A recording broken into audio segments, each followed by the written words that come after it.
everyone. Today I'm discuss about solid state crystal system.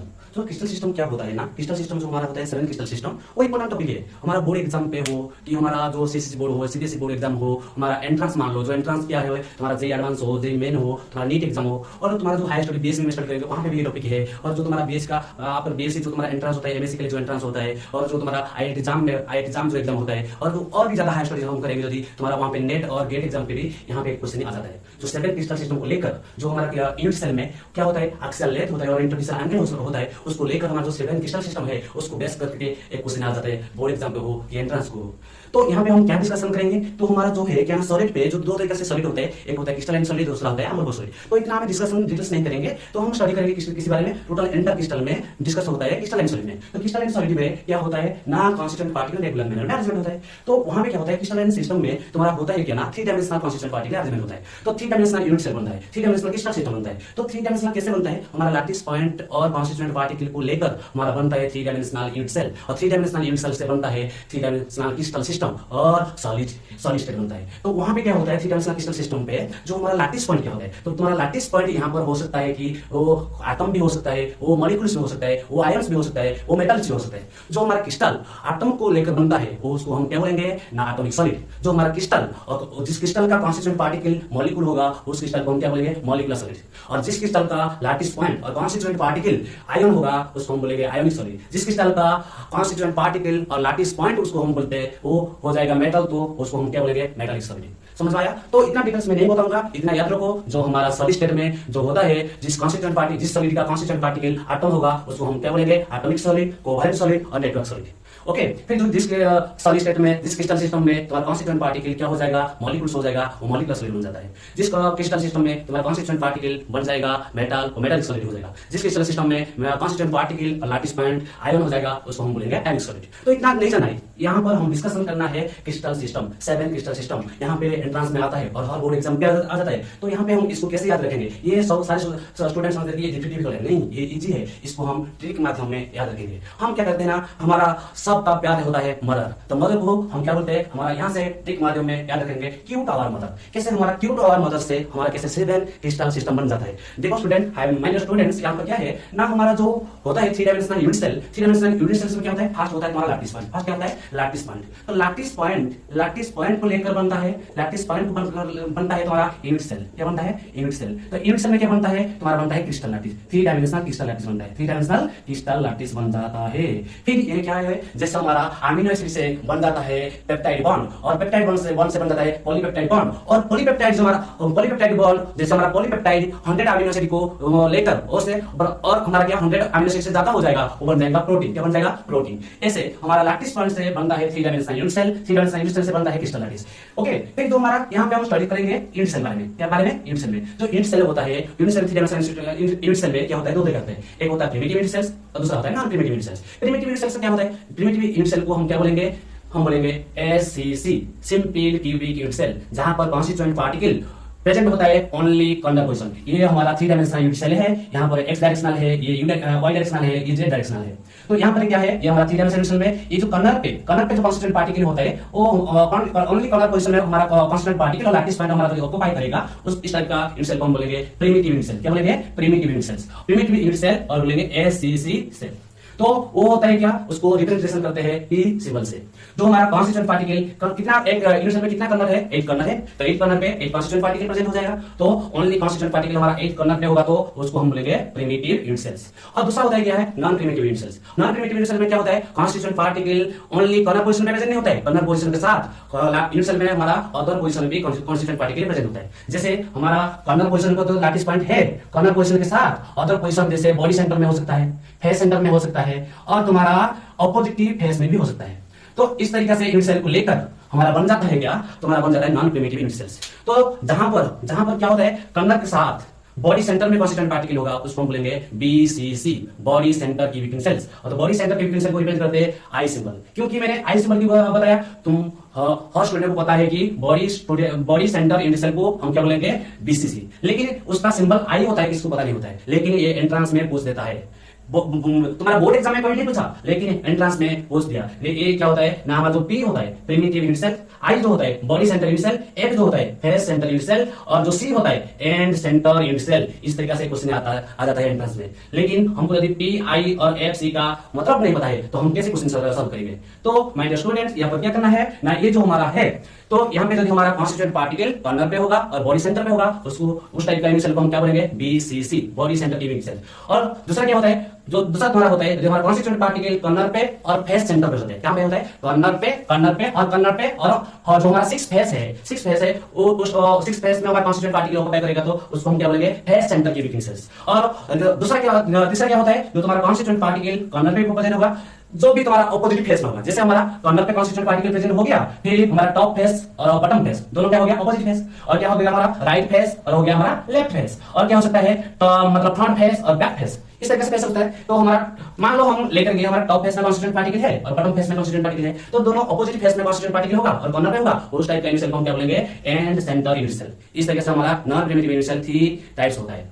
वो इतना तो हमको पता है, लेकिन यदि इतना पता नहीं है तो हमारा कमेंट में ये बताओ, यदि इस बारे में मैं एक दूसरा वीडियो कर दूंगा। किंतु यहाँ पर हम क्या करना है, हमारा यहाँ पे बात करना है कि क्रिस्टल सिस्टम पे। तो क्रिस्टल सिस्टम जो हमारा सिविल क्रिस्टल सिस्टम है, एक्चुअली क्या होता है ना हमारा जो यूनिट सेल है, ये यूनिट सेल में एक्स डायरेक्शनल में इसका जो लेंथ होता है, एक्स डायरेक्शनल में तुम्हारा जो एक्सियल लेंथ होता है, ये एक्सियल लेंथ होता है सी, और वाई डायरेक्शनल में तुम्हारा जो एक्सियल लेंथ होता है वो होता है बी, और जेड डायरेक्शनल में जो तुम्हारा एक्सियल लेंथ होता है ए। मैं क्या बताया? मैंने ये चीज बताया कि तुम्हारा जो 3 डायमेंशनल में 3 एक्सिस है, तुम्हारा एक्स डायरेक्शन पे उसका जो एक्सियल लेंथ होता है सी, वाई डायरेक्शनल में जो एक्सियल लेंथ होता है बी, और जेड डायरेक्शनल में तुम्हारा जो एक्सियल लेंथ होता है ए। और 3 डायमेंशनल यूनिट में ट्रायंगल बनता है, उसको हम क्या बोलेंगे? Interfacial angles. वो इंटरफेसियल एंगल क्या होता है? Alpha beta gamma. तो हमारा A B C axial length होता है, alpha beta gamma interfacial angle होता है। समझ में आया ना? तो इतना जब समझ में आया तो हम डिस्कशन करेंगे इसमें। जैसे देख लो ना, हमारा जो क्रिस्टल सिस्टम है, हमारा एक्सियल लेंथ है, इंटरफेसियल एंगल्स है, उसको लेकर हमारा कितना बन गया? 7 क्रिस्टल सिस्टम। क्या बन गया? 7 क्रिस्टल सिस्टम बन गया। 7 क्रिस्टल सिस्टम। उसको हम कैसे याद रखेंगे? Cute our mother. हमको हमारा मदर प्यार है, इसलिए मदर को जो भी स्टूडेंट प्यार करता है उसको क्या याद रखना है? Cute our mother. तो क्यूट सी यू से क्या याद रखना है? Cubic unit cells. क्या होता है? टी से क्या होता है? टेट्रागोनल। जो हमारा 7 क्रिस्टल सिस्टम है, सी यू से क्या हो जाएगा? Cubic crystal system. टी से क्या हो जाएगा? Tetragonal crystal system. और आवर से क्या हो जाएगा? ऑर्थोरोमिक क्रिस्टल सिस्टम। और एमओ से क्या हो जाएगा? Monoclinic crystal system. और टी से क्या हो जाएगा? Triclinic crystal system. और एच में क्या हो जाएगा? Hexagonal crystal system. और आर से क्या होगा? Rhombohedral crystal system. समझ में आ रहा है? मैं एक बार और बोलता हूं। देखो तुम्हारा क्या होता है? Cute our mother. Cute our mother से सी यू से क्या होता है? Cubic crystal system. टी से क्या होता है? Tetragonal crystal system. आवर से क्या होता है? ऑर्थोरोमिक क्रिस्टल सिस्टम। एमओ से क्या होता है? Monoclinic crystal system. और टी में क्या होता है? Triclinic crystal system. एच से क्या होता है? Hexagonal crystal system. और आर में क्या होता है? हमारा रोम्बोहेड्रल क्रिस्टल सिस्टम। इस तरीके से हमारा 7 क्रिस्टल सिस्टम बन गया। तो हमारा 7 क्रिस्टल सिस्टम पे वहां पे एक्सियल लेंथ क्या होगा? एक्सियल लेंथ क्या होगा? हमारा क्यूबिक यूनिट सेल्स में क्या हो जाएगा? A = B, B = C। जैसे हमारा टेट्रागोनल में क्या हो जाएगा? A = B, B ≠ C। ऑर्थोरोमिक में क्या होगा? A ≠ B, B ≠ C। और मोनोक्लिनिक में क्या हो जाएगा? A ≠ B, B ≠ C। और ट्राइक्लिनिक में क्या हो जाएगा? A ≠ B, B ≠ C। और हेक्सागोनल में क्या हो जाएगा? A = B, B ≠ C। और रोम्बोहेड्रल में क्या हो जाएगा? A = B, B = C। तो इसको हम कैसे याद रखेंगे? फर्स्ट हम ABC लिख देंगे और क्रिस्टल सिस्टम में ABC लिख देंगे। तो क्यूबिक में क्या होगा ना, हमारा अनइक्वल जीरो मतलब यहाँ पे कोई भी अनइक्वल नहीं है, सारे इक्वल है। A = B, B = C। और हमारा जो टेट्रागोनल पे एक ही अनइक्वल कैसे हम याद रखेंगे? हमारा राइट साइड में क्या है? बी और सी है। तो बी और सी में हम क्या करेंगे? अनइक्वल दे देंगे। ठीक है, बी और सी में हम क्या दे देंगे? टेट्रागोनल में अनइक्वल दे देंगे। फिर हमारा क्या होगा? बी ≠ C होगा, लेकिन A = B हो जाएगा। ओके, इसे ऐसे याद रखना है। फिर हमारा क्या होगा? अनइक्वल जो हमारा ऑर्थोरोमिक में अनइक्वल कितना हो जाएगा? 2, मतलब A ≠ B, B ≠ C। फिर हमारा क्या हो जाएगा? मोनोक्लिनिक में अनइक्वल कितना हो जाएगा? 2, मतलब A ≠ B, B ≠ C। ऐसे हमारा ट्राइक्लिनिक में क्या हो जाएगा? अनइक्वल हो जाएगा 2, मतलब A ≠ B, B ≠ C। इस तरीके से हमको याद रखना है। मैं एक बार बोलता हूं और दूसरा बार बोलता हूं। देखो फिर अनइक्वल देखो क्यूबिक में क्या हो जाएगा? क्यूबिक में तुम्हारा A = B, B = C, मतलब यहाँ पे अनइक्वल कुछ भी नहीं है, जीरो है।